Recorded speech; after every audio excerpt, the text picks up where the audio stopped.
ada banyak orang ikut Tuhan dengan motivasi yang keliru. Dan akhirnya mereka memaksa Tuhan, memanfaatkan Tuhan seperti Yudas untuk memenuhi ambisi-ambisi pribadi mereka. Itulah sebabnya banyak orang ikut Tuhan supaya kaya, supaya diberkati melalui teologi kemakmuran mereka. Ikut Tuhan supaya sukses, ikut Tuhan supaya sembuh, ikut Tuhan supaya populer, ikut Tuhan supaya menikmati segala kemewahan dunia ini. Ingat, yang ada di otak Yudas itu masalah politik. Tapi pikiran Kristus adalah masalah rohani. Yudas ingin memanfaatkan Yesus untuk mencapai cita-cita dan ambisi politiknya.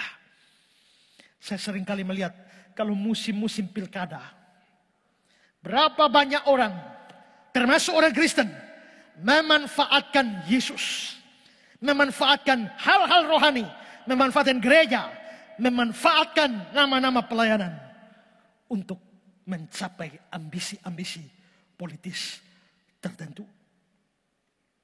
Sejarah telah mencatat betapa cita-cita, ambisi pribadi yang dipaksakan, yang tidak realistis dan menghalalkan segala cara, akhirnya berujung dengan tragedi.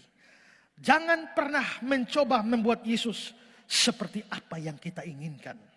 Marilah jadikan diri kita seperti apa yang Dia inginkan. Barclay mengatakan, tragedi Yudas adalah dia menolak untuk menerima Yesus sebagaimana adanya dan mencoba untuk membuat dia menjadi seperti yang ia inginkan. Kita tidak pernah bisa menggunakan dia untuk tujuan-tujuan kita. Kita harus tunduk untuk digunakan untuk tujuan-tujuannya. Tragedi Yudas adalah tentang seorang yang mengira dia lebih tahu dari Allah.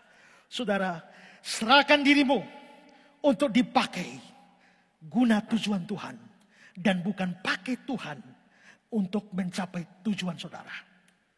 Berapa banyak orang yang punya motivasi salah, ambisi yang salah di dalam gereja, di dalam pelayanan, di dalam seluruh aktivitas rohani yang memakai Tuhan mencapai tujuan saudara. Bertobatlah, berbaliklah, karena seharusnya saudara yang dipakai untuk tujuan Tuhan, bukan saudara memakai Tuhan untuk tujuan saudara.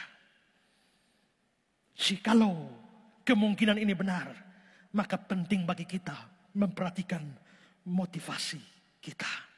Kita menurut saya tidak terlalu tahu pasti yang mana yang benar dari dua kemungkinan yang saya berikan. Tapi dua kemungkinan ini sama-sama menarik. Dan kita dapat menarik pelajaran penting dari dua kemungkinan ini. Barclay bilang begini, kita bisa saja merasa jijik terhadap Yudas. Apalagi setelah saya bicarakan betapa jahatnya Yudas. Kita bisa saja merasa jijik terhadap Yudas.